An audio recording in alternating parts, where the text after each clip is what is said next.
Hi, my name is Winter, and today I want to talk about one of my favorite hobbies, cosplay.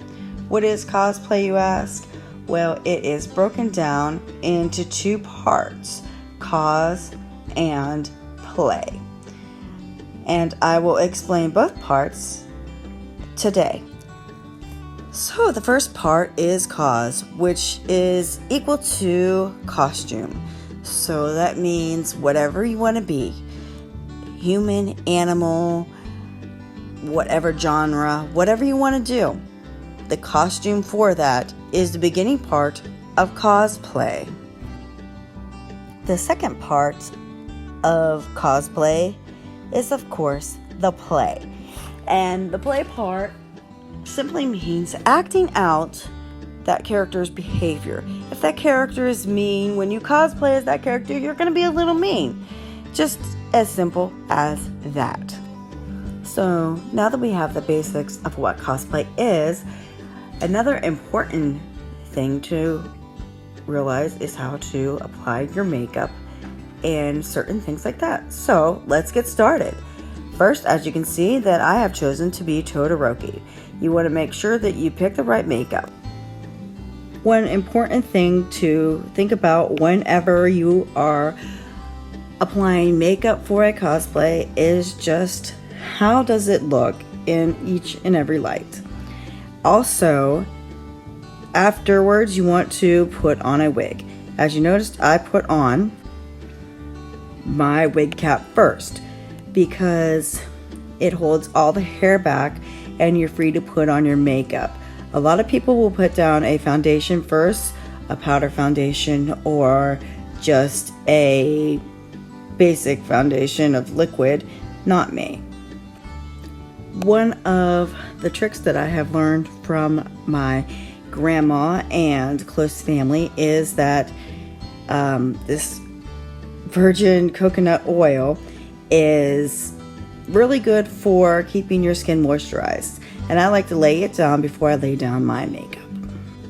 One of the second main points in a cosplay is finding the right place to buy one, if that is what you choose to do. Micro Costumes, Easy Cosplay, Wish, and Amazon are some good places to look. Or you can go a more traditional route and make your own. One of the easier cosplays to make is from patterns like McCall's, which has a lot of options. Just look under cosplay. You can get them in a whole bunch of different stores like Michael's and Joann Fabrics. Or if you are a more seasoned sewer, then you can try a more professional patterns like Butterick. They are a little bit harder. But whatever pattern you choose, make sure that you get the right size and that all of your options are there. You can look through the catalogs in almost any place you go to make sure that you get the proper selection for what you're looking for. The next thing I would like to talk about is wigs. Wigs are a very important part of any cosplay. Most people will put on a wig cap so that their natural hair will not show out through the wig, and there are plenty of options in wigs. Most of the time the wig will help your outfit look complete, because not everybody has green hair that they can just dye like that. Well, maybe some people, but for the most part wigs are there to complete your look. This one right here is a wig for Vegeta from Dragon Ball Z.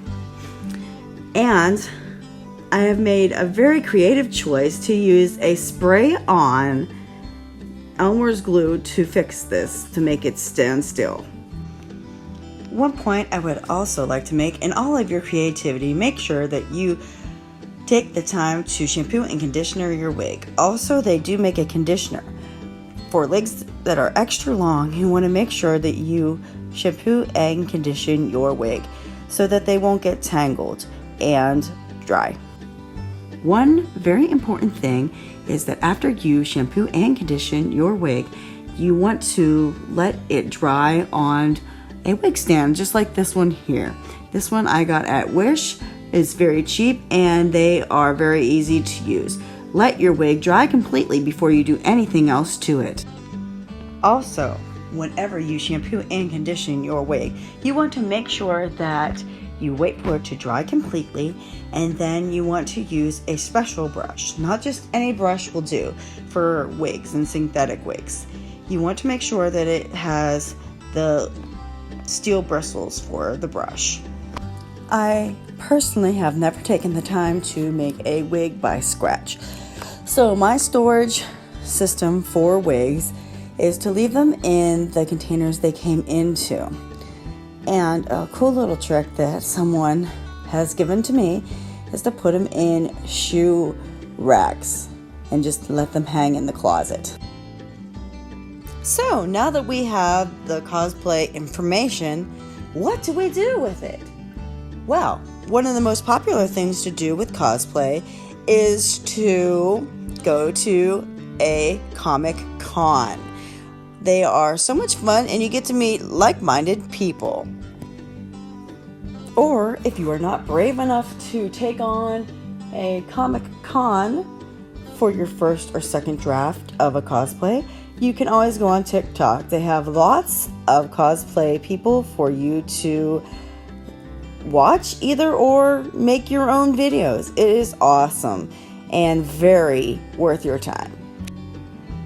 In conclusion, I would like to say that cosplay comes in many shapes and forms, and however you choose to use your creative outlet, it is a fun activity and one of my favorite hobbies for a very good reason.